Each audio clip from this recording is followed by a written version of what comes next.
आपका आकाश इंस्टीट्यूट में। मैं आकाश कुमार आपका बहुत बहुत स्वागत करता हूँ। और आज से कुछ लड़कों का डिमांड है कि ये क्लास चलाया जाए, ऑनलाइन चलाया जाए। आप जान रहे हैं बीमारी के चलते बहुत ज़्यादा प्रॉब्लम हो गया स्टूडेंट को, और इसलिए लड़का संघ का भी डिमांड है कि ये आप कुछ ऑनलाइन क्लास कराइए। और मेरा इंस्टीट्यूट चलता है, ऑफलाइन भी चलता है, लेकिन कोरोना की वजह से कुछ बाधा आ गई है, इसी कारण अब ऑनलाइन क्लास शुरू कर रहे हैं। जैसा कि आप लोग देख रहे हैं यहाँ बोर्ड पर कुछ लिखा हुआ है, मैथ का प्रैक्टिस से शुरू कर रहे हैं, ग्रुप डी का और जीडी का। और उम्मीद है कि पढ़ाएंगे तो अच्छा लगेगा, और अच्छा लगेगा तो सब्सक्राइब जरूर कीजिए। और देखिए पढ़ाते हैं और कुछ देखते हैं आगे। ठीक है, आप लोग क्वेश्चन स्क्रीनशॉट ले सकते हैं यहाँ पर, बाकी क्वेश्चन जो बोलेंगे पूरा, और यहाँ से देखा जाएगा क्वेश्चन को। कुछ यहाँ पर सीट रखा हुआ है, हर प्रैक्टिस सेट का 25 क्वेश्चन रखा हुआ है, और आपको सोल्यूशन दिया जाएगा यहाँ से। ठीक है, देखते हैं, आप स्क्रीनशॉट जरूर ले लीजिए एक बार, इसके बाद खिलाते हैं। ठीक है दोस्तों, हो गया होगा, चलिए सॉल्व करते हैं इसको।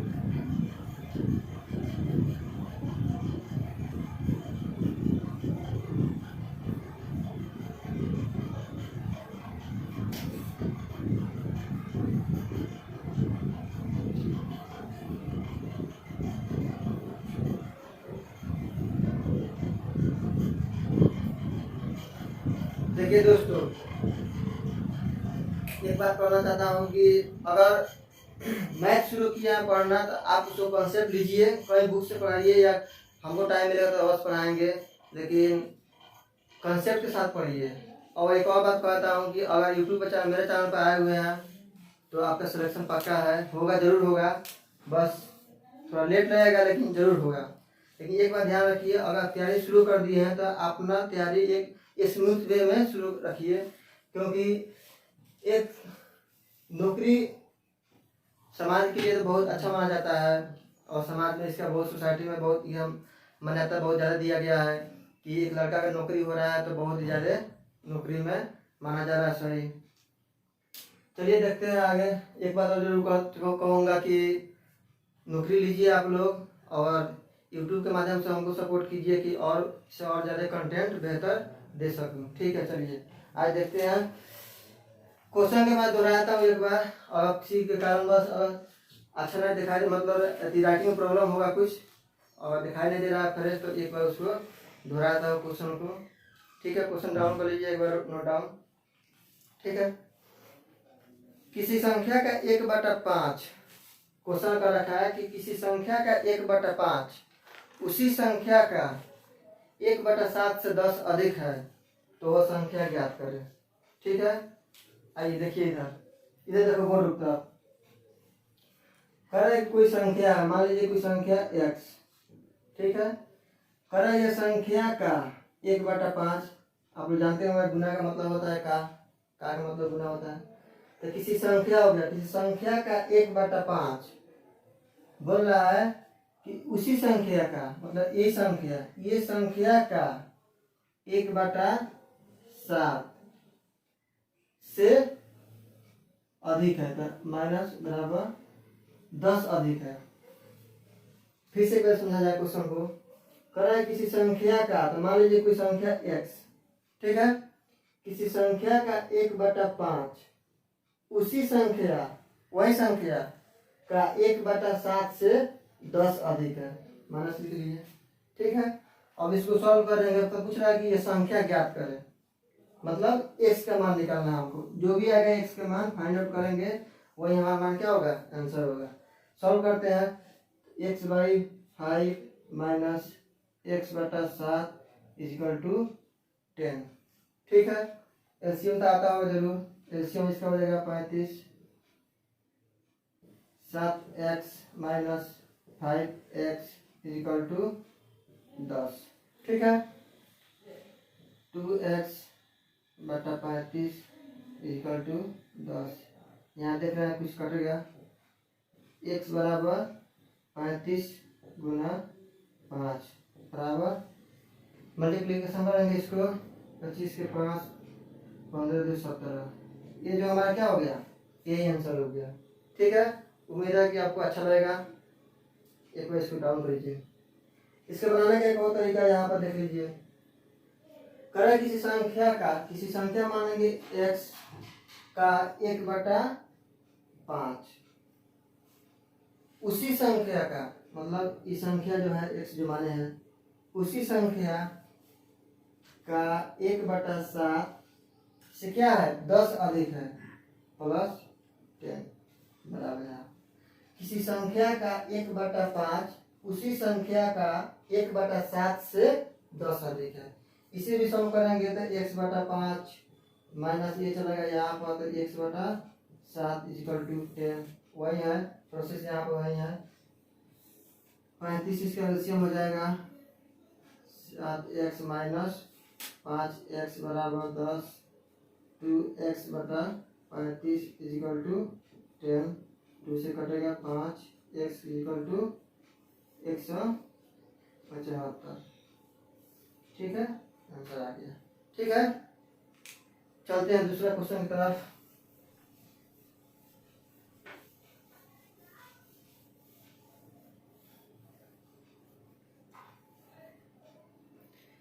दूसरा क्वेश्चन का रखा है क्वेश्चन में, यदि 17 के पावर 200 को 18 से विभाजित किया जाता है तो शेषफल ज्ञात करें।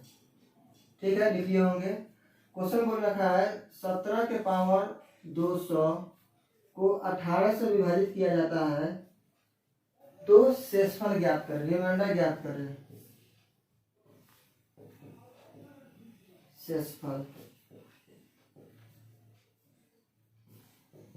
ठीक है, क्वेश्चन समझ आ गया होगा। किसी संख्या है 17 के पावर 200 को 18 से भाग किया जा रहा है तो उसका रिमाइंडर पूछ रहा है कि क्या होगा। तो आप लोग जानते हो रिमाइंडर थ्योरम में पढ़े हुए गाल का कि अगर 17 इससे अगर यहाँ छोटा होता है तो रिमाइंडर भाग देने का तरीका क्या होता है, अगर इससे छोटा ऊपर होता है और पॉजिटिव संख्या होता है तो क्या होता है, वही हमारा रिमाइंडर शेषफल बच जाता है। तो 18 से 17 में भाग देंगे तो -1 होगा। -1 के पावर लिख सकते हैं 200/18। उम्मीद है कि यहाँ तक आपको क्लियर होगा। ठीक है, जैसा कि आप जानते हैं कि माइनस के पावर अगर इवन रहता है, सम संख्या होता है। माइनस के पावर क्या होता है, सम संख्या। अगर माइनस के पावर सम संख्या कोई हो तो ये माइनस क्या होता है, प्लस रहता है। तो वो 1/1 के पावर 200 बराबर 200 रहता है। ठीक है, बटा 18। तो हम देख रहे हैं इससे यहाँ पर छोटा है, इसका मतलब क्या होगा, शेषफल हमारा क्या होगा, शेषफल 1 हो जाएगा। ठीक है, इससे यहाँ 12 रहता है, 18 से यहाँ 12 रहता है तो क्या होता है, एक बार और भाग लगता है। लेकिन यहाँ पर भाग नहीं लगेगा, क्यों, क्योंकि ऊपर पॉजिटिव संख्या है, प्लस संख्या है, 1 आ रहा है, इसीलिए हमारा रिमाइंडर कितना हो गया, 1 हो गया। ठीक है, समझ आ रहा है। चलिए इसी तरह तीसरा क्वेश्चन देख लेते हैं एक बार। तीसरा क्वेश्चन का रखा है क्वेश्चन में कि 16 के पावर 3/4 किसके बराबर है। देखिए आप लोग समझ में आ रहा होगा कि बहुत मतलब आसान क्वेश्चन समझा रहे हैं, लेकिन ये बेसिक लेवल है। जैसे जैसे सेट बढ़ते जाएगा वैसा हिसाब का क्वेश्चन का लेवल थोड़ा बढ़ते जाएगा। ठीक है, स्टार्टिंग आपका है क्वेश्चन का रखा था कि जो 16 के पावर 3/4 किसके बराबर होगा। तो हम जानते हैं कि 16 को क्या लिख सकते हैं, 2 के पावर 4 के पावर 3/4। यहाँ तो कोई दिक्कत नहीं होना चाहिए। 2 के पावर 4 16 होता है, तो इतना पावर इतना लिखिए। आप जानते हो कि कोई भी पावर अगर गुना होता है पावर को तो क्या होता है, अपने आप ये कट जाता है। तो 2 के पावर 3 होता है, अर्थात 2 के पावर 3 क्या होता है, 8 हो गया। ठीक है,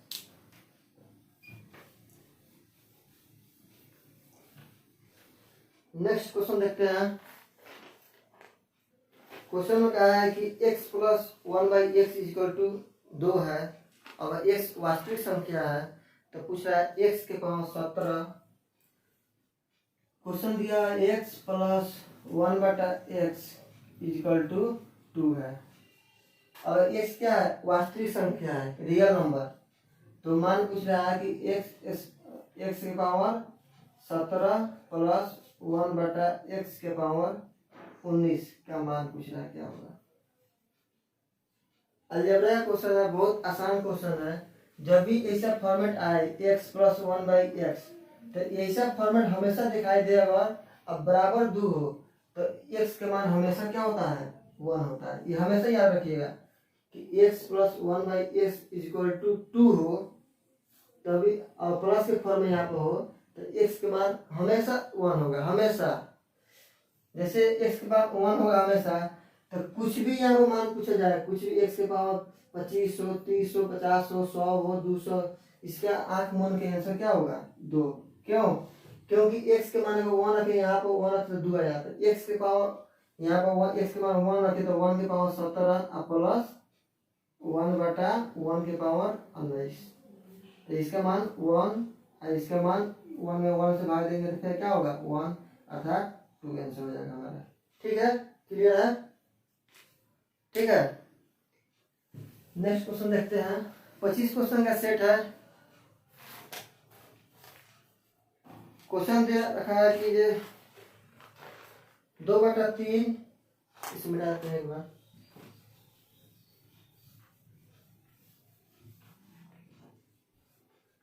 2/3, 4/5 और 6/7 का HCF निकालना है। आप जानते हो जाएगा कि हायर कॉमन फैक्टर HCF निकालना होगा। किसी भी चीज का LCM निकाला जाता है, कोई भी नंबर का HCF, तो क्या होता है, अगर फ्रैक्शन में हो, भिन्न में हो, तो ऊपर वाला की LCM लिया जाता है और नीचे वाला का LCM लिया जाता है। ऊपर वाला के HCF होता है, नीचे वाला के LCM। मतलब HCF निकालने के लिए भिन्न में अगर निकालना होगा तो ऊपर वाला का LCM निकाला जाता है, HCF निकाला जाता है, और बटा नीचे वाला का LCM निकाला जाता है। ठीक है, इसी तरह से हमको LCM निकालना होता है किसी भी भिन्न का, बटा का किसी LCM निकालना होता है, तो क्या करते हैं, ऊपर वाला का LCM निकाल देते हैं, उसी तरह से नीचे वाला का HCF निकालते हैं। ठीक है, चलिए देखते हैं। HCF LCM निकालना तो आता होगा आप लोगों का बहुत अच्छा से, नहीं आता होगा तो मेरा नेक्स्ट वीडियो कभी आएगा तो इसको अच्छा से विस्तार करके समझाएंगे कंसेप्ट के साथ। 2, 4 और 6 का HCF होता है 2, और LCM बोले ना, HCF निकालने के लिए HCF बटा LCM होता है। तो HCF हम ले लिए, इस सब का HCF ले लिए, क्या 2 आ गया, और इस सब का क्या लेंगे, LCM। तो LCM क्या होगा, 35, 105, हमारा 2/105 क्या होगा, इसका आंसर होगा। ठीक है, नेक्स्ट क्वेश्चन देखते हैं। क्वेश्चन क्या रखा है, एक बार आप लिख लीजिए क्वेश्चन को। 6 केले का विक्रय मूल्य, 6 केले का विक्रय मूल्य 8 केले का लागत मूल्य के बराबर है। ठीक है, क्वेश्चन का रखा है कि 6 केले का विक्रय मूल्य मतलब SP, 8 केले का लागत मूल्य क्या कहता है, कॉस्ट प्राइस। लागत मूल्य हो, क्रय मूल्य हो, इसको क्या कहता है, कॉस्ट प्राइस, बराबर है आपस में।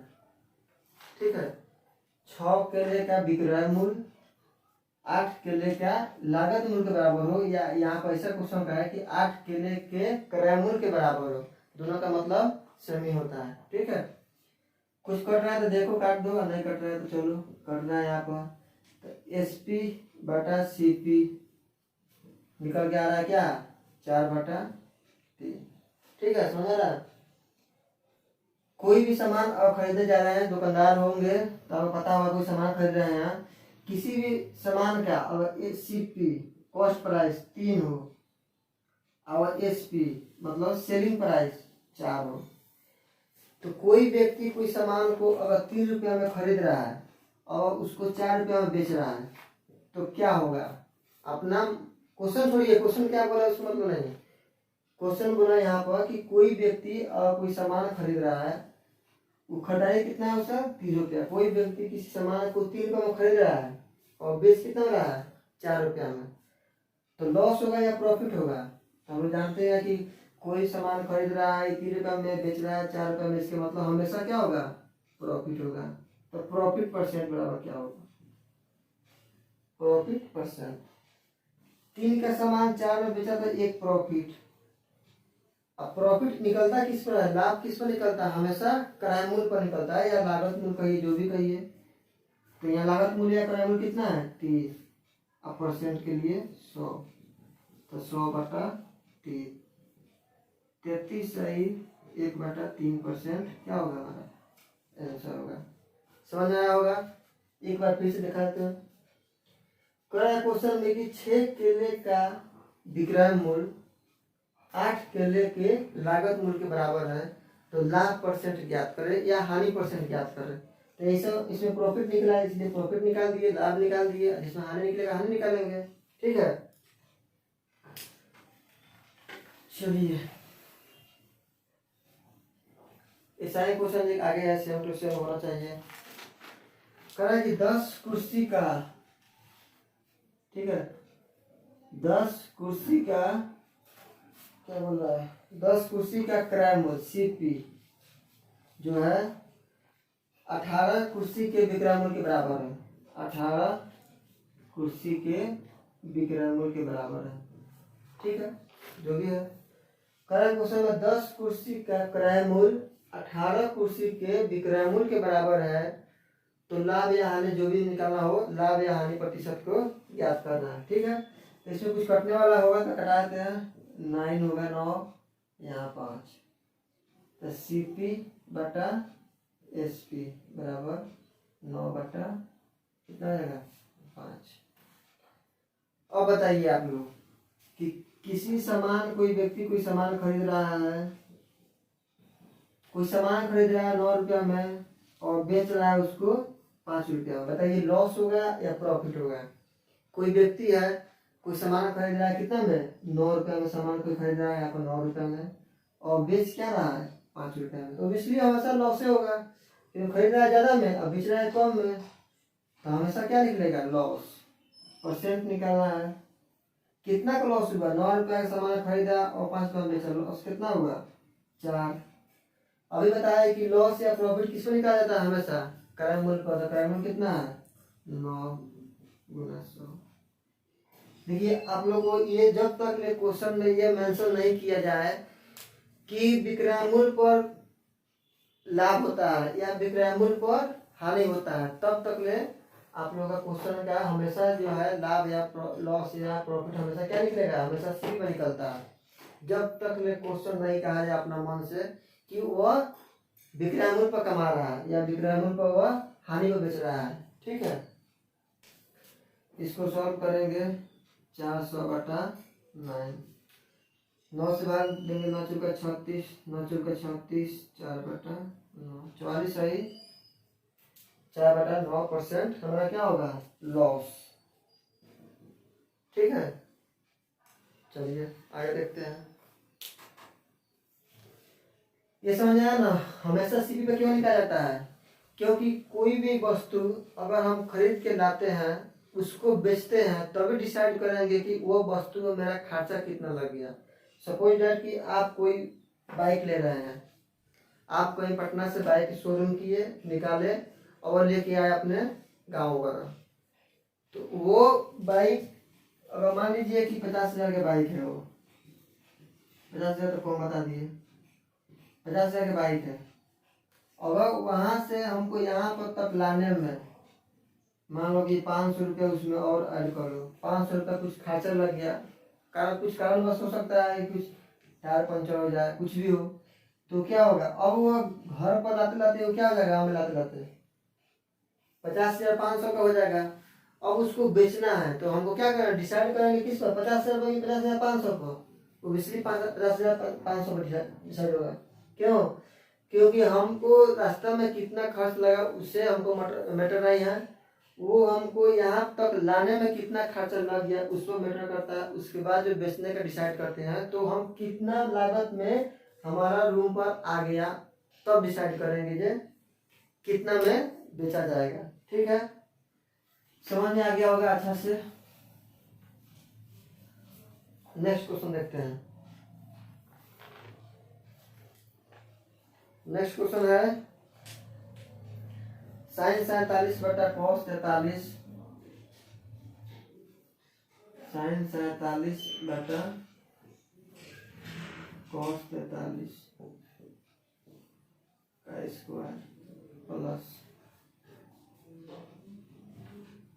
cos 47 बटा sin 43 का होल स्क्वायर माइनस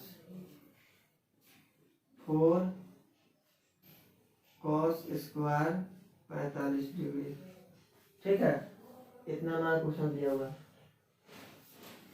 बोल रहे इसका मान निकालना है, सभी को मान क्या निकालना है, इस सब का मान निकालना है।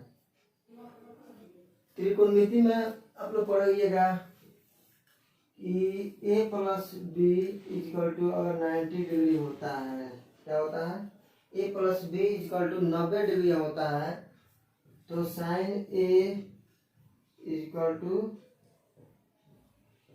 Cos B equal to sine A होता है। कैसे होता है, थोड़ा प्रूफ देख लीजिए। प्रूफ इसका क्या है, जैसे a प्लस बी 90 डिग्री है, तो यहाँ पर a निकालना होगा, तो a बराबर क्या लिख सकते हैं, 90 माइनस बी।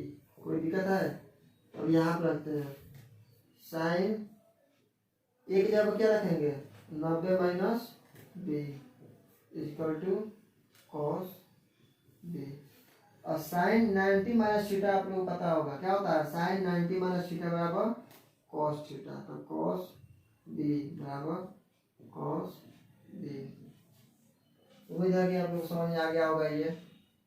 इसीलिए यहाँ पर लिखा था कि अगर दोनों का जो 90 डिग्री हो तो एक दूसरे का जो है एंगल केवल चेंज होता है और वैसा एक दूसरे के क्या होता है, अपोजिट होता है। जैसे कि यहाँ पे देख रहे हैं क्वेश्चन की 47 यहाँ पर 43 यहाँ पर, 47 से 43 90 होता है, इसका मतलब क्या होगा, इसका मान 1 होगा। ठीक है, प्लस 47 यहाँ पर 43 यहाँ पर, तो इसका मान क्या होगा, 1 होगा, माइनस 4 cos स्क्वायर 45 डिग्री, तो cos 45 डिग्री का मान तो आप लोग आता ही होगा 1/√2 का स्क्वायर। ठीक है, 1 प्लस 1 माइनस 4 गुना 1/2, 2 से 2 कट जाएगा, तो 2 माइनस 2 इक्वल टू क्या होगा, 0। तो यहाँ क्या होगा, 0 आंसर। ठीक है,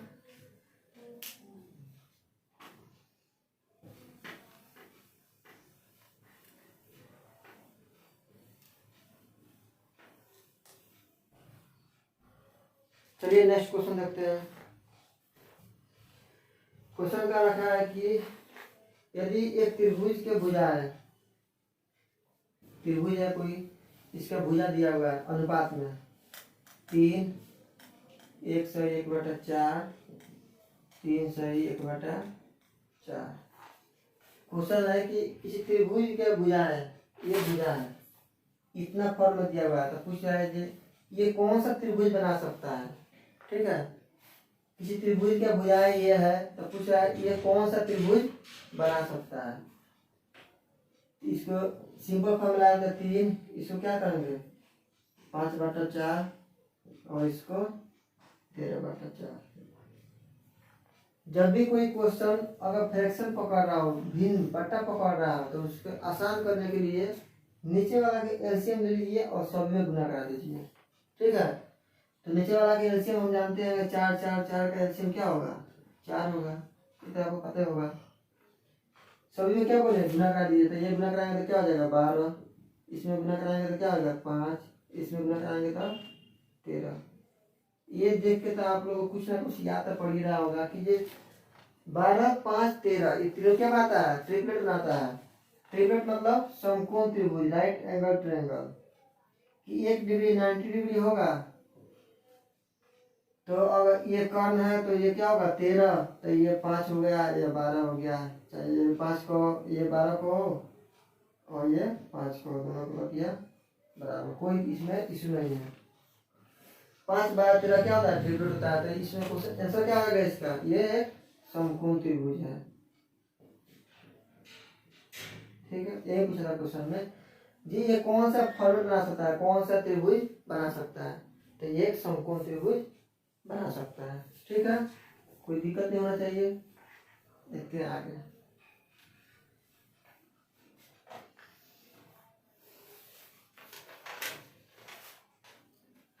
आगे दिया है कि 3 के प्रथम 5 विषम गुणजों का औसत ज्ञात करें। क्वेश्चन क्या लिखा है, 3 के प्रथम 5 विषम गुणजों का, 3 के प्रथम 5 विषम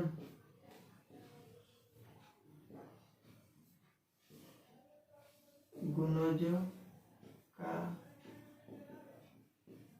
औसत ज्ञात करें। ठीक है, 3 के प्रथम 5 विषम गुणजों, तो विषम संख्या क्या होता है, 1 3 5 7 9 11 13, ये ना होता है विषम संख्या। 1 3 5 7 9 11 13 ये ना होता है विषम संख्या, ये होता है। कर रहा है कि 3 के प्रथम 5 विषम गुणांक लेना है। तो 3 के प्रथम 5 लेते, प्रथम 1 हो गया, 3 के 3 हो गया, 3 क्या हो जाएगा 5, 3 के 7, 3 के 9, ठीक है 1 2 3 4 5।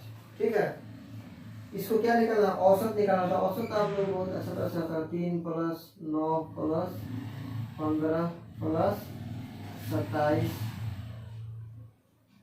21 + 27 बटा औसत निकालना था 5, तो बहुत नामी है।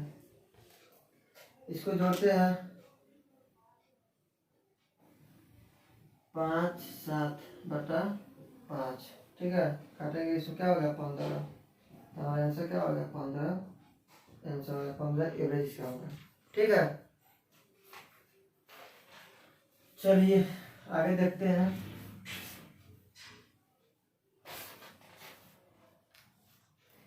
नेक्स्ट क्वेश्चन है, x =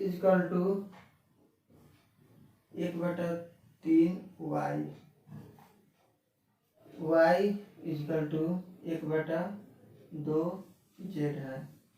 यह हमारा दिया हुआ क्वेश्चन। तो पूछ रहा है मान x अनुपात y अनुपात z का मान क्या होगा। ठीक है, इसको सॉल्व करेंगे तो x बटा y बराबर क्या होगा 1/3, और इसको सॉल्व करेंगे तो y बटा z = 1/2। ठीक है, समझ आ रहा है, x y z 3 फॉर्मेट लाना है हमको। x कितना है 1 और y कितना है 3। ठीक है, y कितना है 1 और z कितना है 2। y 1 है तो z कितना है 2। रेशियो एंड प्रोपोर्शन में आप लोग पढ़िएगा बहुत अच्छा से इसको, कि ब्रेक कैसे किया था। यहाँ पर 3 है तो यहाँ पर 3 कर दीजिए, और यहाँ पर 1 है तो यहाँ पर 1 कर दीजिए। जैसे एक तरीका होता है। दूसरा तरीका क्या होता है कि ये दोनों को बराबर चाहिए, बीच वाला जो बराबर हो गया तो ये अपने आप हो जाएगा। खैर 1 3 6 ये हमारा क्या होगा एक्स वाई जेड का आंसर। एक्स वाई जेड क्या होगा 1 3 6। ठीक है, यही हमारा आंसर होगा।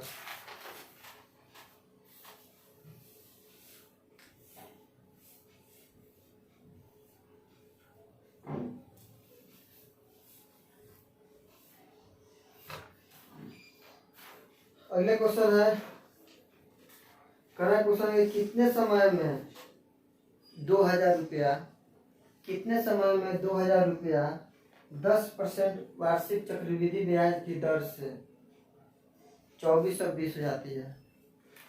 क्वेश्चन है कि कितने समय में 2000 रुपया है किसी के पास, कह रहा है कितने समय में 2000 रुपया 10% वार्षिक ब्याज की चक्रवृद्धि ब्याज की दर से हो, तो क्या हो जाएगा 2420 रुपया हो जाएगा। पहले ये बताइए कि ये क्या है और ये क्या है। तो ये तो प्रिंसिपल होता है जो हम लोग देते हैं पैसा ब्याज, ये प्रिंसिपल हुआ। और ये क्या हुआ, ये होता है अमाउंट। क्योंकि 2000 रुपया हम लोग ब्याज ही दिए तो 2000 रुपया कितना ब्याज बढ़ गया, 420 रुपया ब्याज बढ़ गया, ब्याज हुआ उसका। तो 2000 का ब्याज कितना हो गया, 2000 का अमाउंट हो गया इतना। मतलब अगर इसमें पूछा जाएगा कंपाउंड इंटरेस्ट बताओ क्या होगा, तो कंपाउंड इंटरेस्ट क्या होगा 420, ये दोनों का डिफरेंस है तो होगा कंपाउंड इंटरेस्ट CI 420। समझ में आ रहा है कि ना। इतना प्रिंसिपल है, प्रिंसिपल से अमाउंट बना, इसका फॉर्मूला होता है ना principal plus CI equal to amount, ये फॉर्मूला होता है जो आप लोग बचपन से इसमें रटते आइएगा। प्रिंसिपल में अगर ब्याज जोड़ते हैं तो वही अमाउंट होता है। गाँव देहात में होता है ना ऐसा कि ये इतना रुपया दे दिए, अब बोलते हैं कि हर मंथ इतना रुपया पहुँचा देंगे, कि इसका मतलब क्या होगा, वो ब्याज याद देता है, लेकिन टोटल पूछेंगे टोटल क्या होता है, वो पैसा टोटल अमाउंट होता है कि इतना रुपया ब्याज जोड़ा, उसके बाद हमको 5000 दे दिया। ठीक है, कहने का मतलब साफ इतना ही था कि ये दोनों का डिफरेंस क्या होता है, हमेशा कंपाउंड इंटरेस्ट होता है। ठीक है, लेकिन क्वेश्चन में ये नहीं दिया, क्वेश्चन में पूछ रहा है कितना वर्ष में ये यहाँ से इतना हो गया, मतलब 2000 रुपया जो है कितना वर्ष में 24 और 20 रुपया हो गया। चक्रवृद्धि ब्याज जोड़ रहा है, सिंपल ब्याज नहीं, साधारण ब्याज नहीं है, चक्रवृद्धि ब्याज है। तो ये हमारा प्रिंसिपल है, ये हमारा अमाउंट है। तो 2000 यहाँ पर लिखेंगे 2000 और यहाँ 2420 रुपये। देखते हैं पहले ये कितना अपना हुआ था, तो पहले इसमें काट लो 121 और ये कितना होगा 100। तो देखते हैं कि ये कितना का स्क्वायर, ये कितना का स्क्वायर, तो ये 10 का स्क्वायर और ये 11 का स्क्वायर। तो स्क्वायर वाला जो होता है मान दोनों क्या होता है हमारा टी क्या काम करता है, मतलब समय का काम करता है, टी बराबर 200 हमारा क्या हो जाएगा आंसर। ये तो होगा थोड़ा ट्रिकली, इसको थोड़ा देखते हैं कॉन्सेप्ट के साथ, जैसे आप लोग बचपन में याद किया होगा।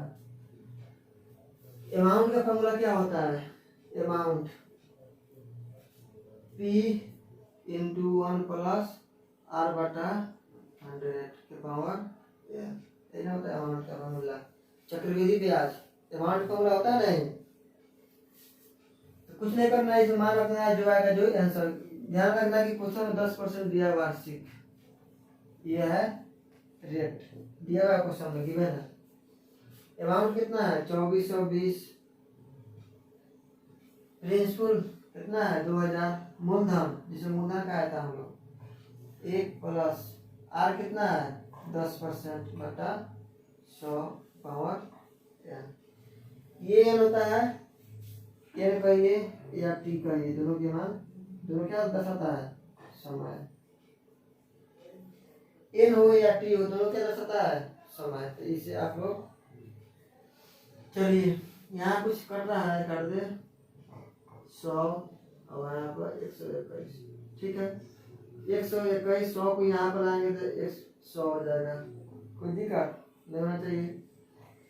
यहाँ से कुछ कर रहा है तो काट दो, 1 प्लस 10 1 बटा 10 मतलब 11 बटा 10 के पावर n। यहाँ तक कोई दिक्कत नहीं होना चाहिए। ठीक है, अब यहाँ पर n है तो हम जानते हैं कि a के power n is equal to b के पावर, अगर a के power n equal to a के पावर अगर x हो, अगर दोनों का बेस सेम हो तो क्या होता है n is equal to x लिख सकते हैं, कोई दिक्कत नहीं। दोनों का बेस सेम हो तो ये बराबर इतना हो जाता है, ये तो पता होगा अलजेब्रा में आपको अच्छा तरह से। एक फंडा यहाँ पर इसको क्या लिख सकते हैं 11, इसको क्या लिख सकते हैं 10 का होल स्क्वायर लिख सकते हैं 11 बटा 10 की पावर। दोनों का बेस सेम तो n बराबर क्या हो गया 2, बस ये हमारा आंसर हो गया जो हम ये तरीका बताए। ये फॉर्मूला याद रखिए बनाइए, इसमें कम से कम टाइम तो आपको कंज्यूम, खूब फास्ट पढ़ाइएगा तो ये तो 30 सेकंड तो नहीं लेगा, 30 सेकंड लेगा। जबकि आप एक कंपटीशन की तैयारी कर रहे हैं, एक अधिकारी लेवल की तैयारी कर रहे हैं और आप नौकरी लेना चाहते हैं तो आपको ये फॉर्मूला थोड़ा देखना पड़ेगा, क्योंकि इसमें टाइम लगेगा। ये आपको टाइम को सेव करेगा। एग्जाम में 1 सेकेंड का वैल्यू होता है, ये आप दिमाग रखिए कि 1 सेकेंड, 2 सेकेंड, 3 सेकेंड का जो वैल्यू होता है एग्जाम में, 2 सेकेंड में हो सके तो आप 4 जीएस बना दीजिएगा, फिर और 2 सेकेंड आपके पास टाइम होगा तब तो, और टाइम नहीं होगा तो जीएस आप छूट जाएगा। इसीलिए एग्जाम को क्रैक करना है तो सबसे पहले आप ध्यान रखिए, टाइम शेड्यूल बनाइए, रूम पर पढ़ने का या सेट बनाने का, प्रैक्टिस सेट जो भी बना रहे हैं तो आप टाइम पर ध्यान दीजिए। 1 घंटा में अगर 30 सेकंड हो, 1 घंटा अगर 60 मिनट होता है तो ये मिनट नहीं गिन गिनिए, 3600 सेकंड गिनिए कि 3600 सेकंड कैसे मेरा निकल रहा है, कि 3600 सेकंड में 100 क्वेश्चन अटेम्प्ट होगा या ना। तो आप टाइम को ध्यान दीजिए, टाइम सेव हो जाएगा तो एग्जाम निकालना कोई बड़ा बात नहीं होगा।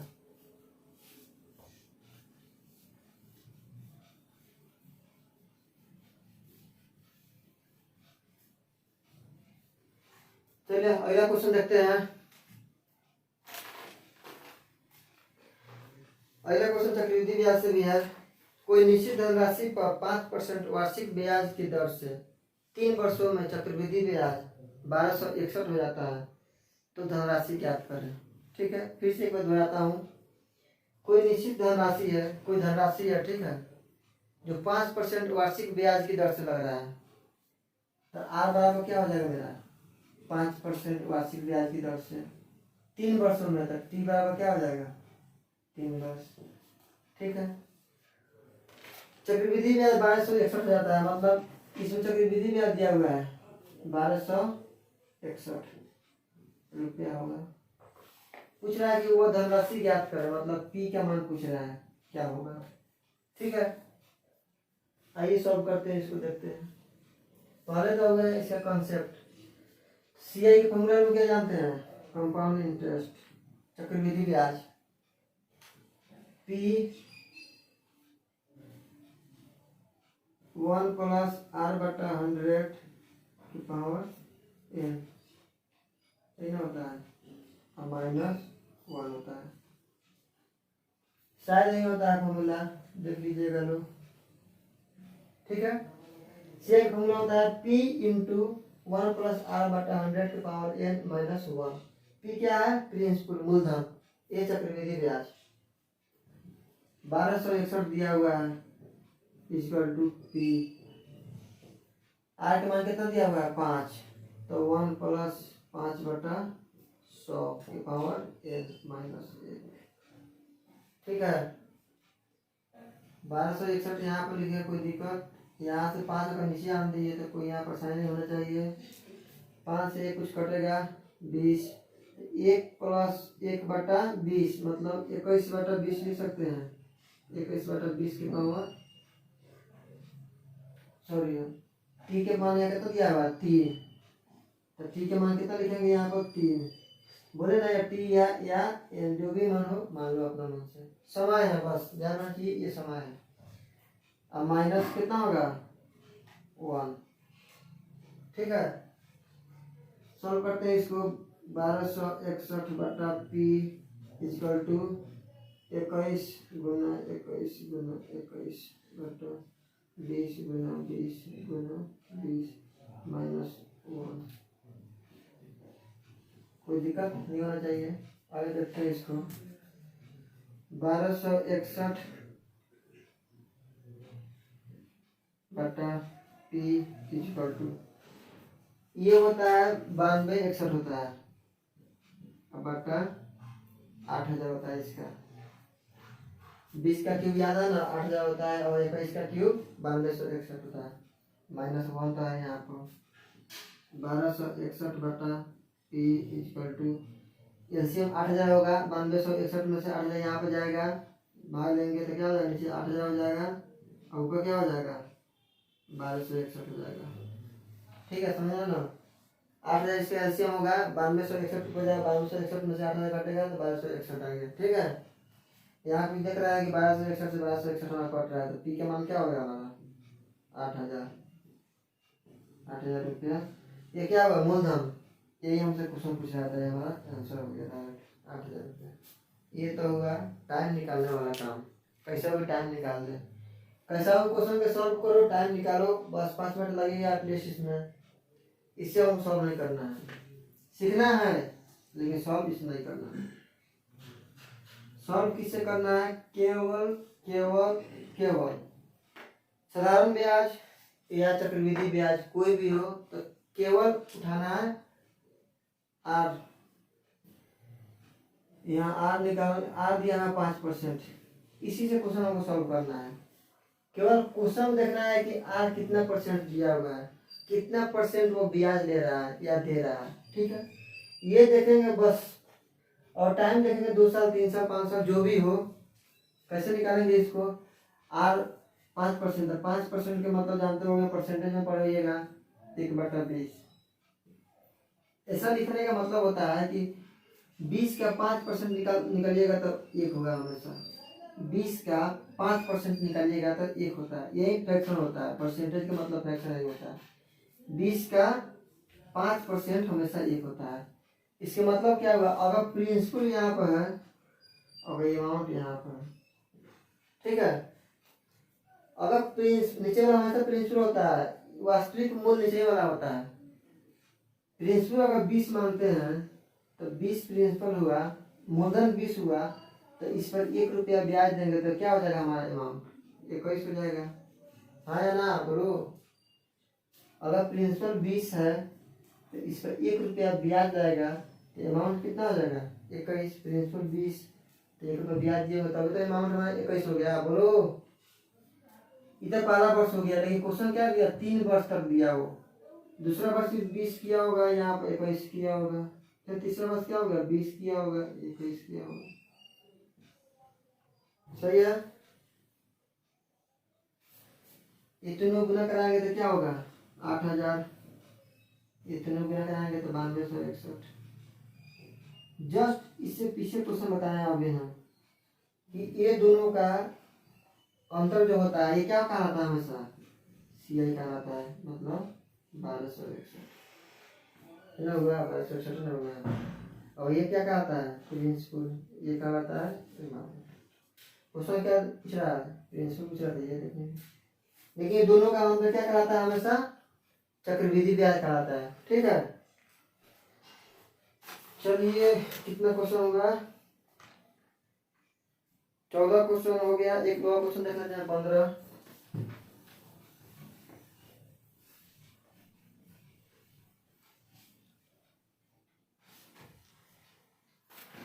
नंबर क्वेश्चन में बोल रहा है कि ए किसी काम को 6 दिन में कर रहा है तथा उसी काम को बी 9 दिन में कर रहा है, तो दोनों मिलकर उस काम को कितने दिन में करेंगे?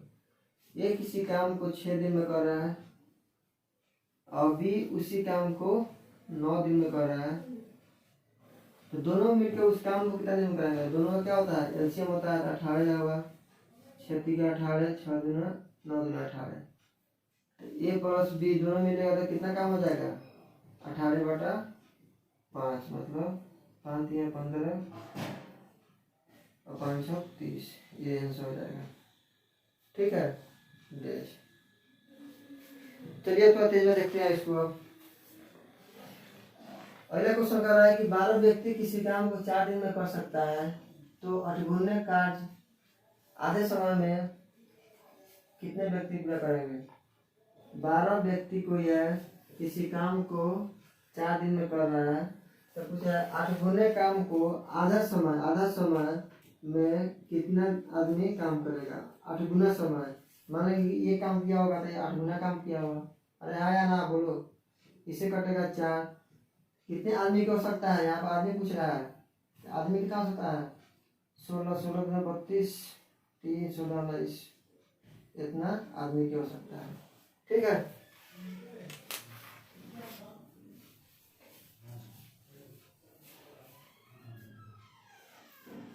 नेक्स्ट क्वेश्चन देखते हैं। कराई ए किसी काम को 70 दिन में कर सकता है। कितना दिन बोला? ए किसी काम को 70 दिन में कर सकता है और बी की कार्य क्षमता ए से 40% अधिक है। मान लीजिए यहाँ पर ए हो गया, यहाँ पर बी हो गया। कराई ए किसी काम को 70 दिन में कर सकता है। 70 दिन, ध्यान रहे कि ये क्या दिया हुआ टाइम। अब क्वेश्चन में दिया हुआ इफिशियंसी मतलब कार्य क्षमता। कार्य क्षमता दिया हुआ है कि बी की कार्य क्षमता ए की कार्य क्षमता से 40% अधिक है। मतलब ए अगर 100 लेते हैं तो बी कितना हो जाएगा 140। दोनों का काट कर मार करेंगे तो कितना हो जाएगा 5 और 7। ये हो गया इसका कार्य क्षमता। तो टाइम क्या हो गया, हम जानते हैं कि इसका उल्टा होता है। क्यों उल्टा होता है, ज्यादा व्यक्ति अगर कोई काम कर रहा है तो कम समय लेगा और कम व्यक्ति किसी काम को कर रहा है तो ज्यादा समय लेगा, ये तो पता ही होगा। अब बोल रहा है कि एक किसी काम को 70 दिन में कराते हैं और जमीन में काम कितना ही कर रहा है 7 दिन में, तो 7 यूनिट बराबर 70, तो 1 यूनिट बराबर 10, तो 5 यूनिट बराबर कितना हो जाएगा 50 में। तो बी उसी काम को कितना में कर देगा 50 में। सही है। चलिए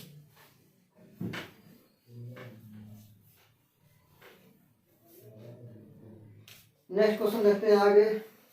करा क्वेश्चन में किसी वर्ग की भुजा को दोगुना कर दिया जाए तो क्षेत्रफल में परिवर्तन प्रतिशत परिवर्तन क्या होगा।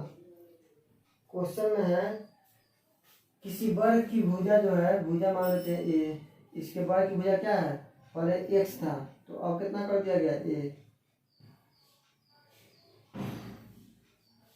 ए है मान लो भुजा। करा किसी वर्ग की भुजा पहले एक्स था उसको दुगुना कर दिया गया तो क्या हो जाएगा 2x।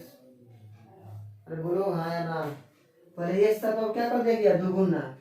तब पूछ रहा है उसके एरिया में जो है परिवर्तन प्रतिशत क्या होगा। तो वर्ग का क्षेत्रफल क्या होता है भुजा स्क्वायर, तो इसका स्क्वायर मतलब एक्स स्क्वायर, फिर इसका स्क्वायर मतलब 2x का होल स्क्वायर मतलब 4 डाल देते हैं 4x स्क्वायर। करा उसका एरिया में परिवर्तन क्या होगा, कितने प्रतिशत का परिवर्तन होगा। तो पहले मेरा एरिया कितना हुआ था एक्स स्क्वायर, अब बन कितना गया 4x स्क्वायर, तो परिवर्तन कितना हो गया इन दोनों में 3x स्क्वायर परिवर्तन नहीं हो गया। तो 3x स्क्वायर परिवर्तन होगा कितना पर एक्स परिवर्तन होगा एक्स स्क्वायर परसेंट के लिए 100, एक से एक्स कट जाएगा 300% डायरेक्ट आंसर। ठीक है चलिए नेक्स्ट देखते हैं। 20 क्वेश्चन कम से कम करते हैं आज, बाकी सब भी कल देखते हैं।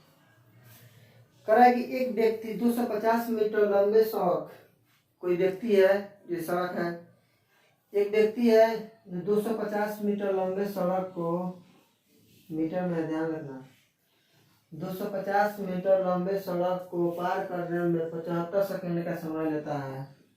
75 सेकंड का समय लेता है। तो बताए उसका स्पीड क्या होगा, उसकी चाल क्या है किलोमीटर प्रति घंटा में।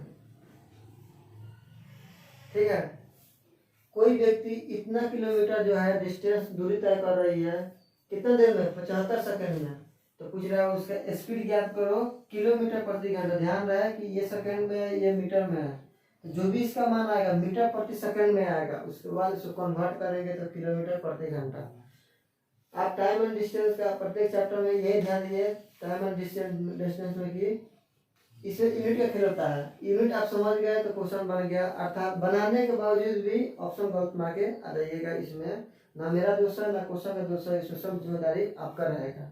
ठीक है तो प्रत्येक क्वेश्चन को आप ध्यान समझिए और अंत लाइन उसको जरूर पढ़िए कि क्या निकालना हमको है, क्योंकि क्वेश्चन बनाना मायने रखता है, क्वेश्चन को आप आंसर तक पहुंचा देना मायने रखता है। ठीक है देखते हैं। जानते रहिएगा डिस्टेंस बराबर स्पीड गुना टाइम, ये तो फार्मूला होता है सब कोई जानता है, जानते हैं ना एकदम। डिस्टेंस कितना हो गया 250 बराबर स्पीड कितना होगा, स्पीड हमको निकालना है, टाइम कितना हो गया 75 सेकंड। तो स्पीड बराबर कितना निकल जाएगा 250 बटा 75, 25 से कट जाएगा 25 3 25 10। स्पीड बराबर क्या हो जाएगा 10 बटा 3। ये हो गया मीटर प्रति सेकंड। लेकिन क्वेश्चन क्या दिया हुआ हमको किलोमीटर प्रति घंटा। ध्यान रखें कि ऑप्शन में ये भी रहेगा आपका इतना, लेकिन मीटर पर सेकंड रहेगा, लेकिन क्वेश्चन में दिया है किलोमीटर प्रति घंटा में निकालना है। तो क्या चेंज करना पड़ेगा इसको, 10/3 को 18/5 से गुना करेंगे तो यह हो जाएगा क्या, किलोमीटर प्रति घंटा में चेंज हो जाएगा, जो हमारा हो जाएगा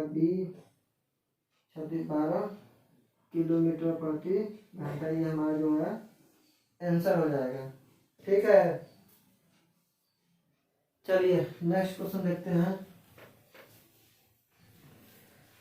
आज का लास्ट क्वेश्चन, एक और देखते हैं लास्ट क्वेश्चन, उसके बाद फिर कल देखेंगे बाकी क्वेश्चन। ऐसा ही क्वेश्चन सेम टू सेम है। एक कार 1 सेकंड में 10 मीटर की दूरी तय करती है, तो चाल निकालना उसी को किलोमीटर प्रति घंटा में। क्वेश्चन है, एक कार है जो 1 सेकंड में 10 मीटर दूरी तय करती है। क्या करती है, कोई कार 1 सेकंड में 10 मीटर दूरी तय करती है, तो उसका स्पीड निकालो क्या चीज में, किलोमीटर प्रति घंटा, क्योंकि कार क्या चलती है, किलोमीटर प्रति घंटा, मीटर पर सेकंड नहीं चलती है कार। क्लास समझ आ रहा है। देखते हैं डी बराबर क्या होता है, स्पीड इंटू टाइम। डिस्टेंस कितना दिया हुआ है, 10 इक्वल टू 1 गुना स्पीड। ठीक है, स्पीड बराबर 10, क्या करना पड़ेगा, ये 10 मीटर प्रति सेकंड आया हमारा। ठीक है, तो 10 गुना 18/5 से गुना कर देंगे तो क्या हो जाएगा, 36 किलोमीटर प्रति घंटा की स्पीड से यह कार चल रही थी। ठीक है, आज के लिए बस इतना ही, फिर कल मिलते हैं एक छोटी सी ब्रेक के बाद। अगर ये अच्छा लगे तो जरूर कमेंट कीजिए, सब्सक्राइब कीजिए, कमेंट जरूर कीजिए कि हाँ यार क्या समझ में आया क्या नहीं आया, उसको कल हम सॉल्व करने की फिर कोशिश करेंगे। ठीक है, तो आज के लिए इतना ही, धन्यवाद।